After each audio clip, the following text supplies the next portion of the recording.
Internal di pemerintahan Israel kini diketahui tengah memanas saat pertempuran di Gaza masih berlanjut.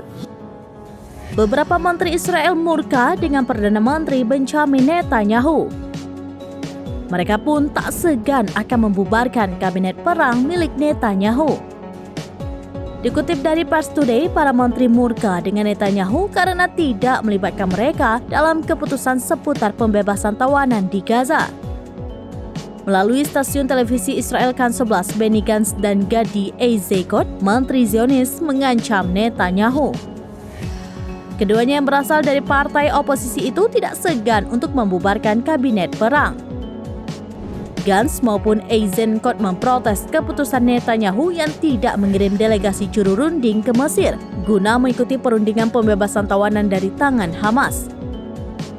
Tidak hanya kedua menteri itu, Menteri Perang rezim Zionis Yoav Gallant juga murka dengan Netanyahu. Ia yang juga anggota kabinet perang Israel juga menentang keputusan Netanyahu tidak mengirim delegasi ke Mesir.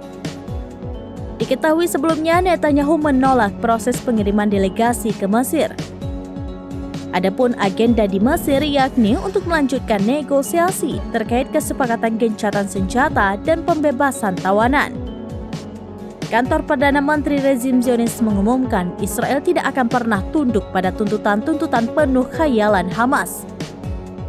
Mereka menegaskan perundingan hanya akan mengalami kemajuan jika Hamas mengubah sikap. Sementara itu, Kan 11 menyebut ketegangan yang terjadi di kabinet perang Netanyahu dalam beberapa hari terakhir sudah mencapai level tertingginya.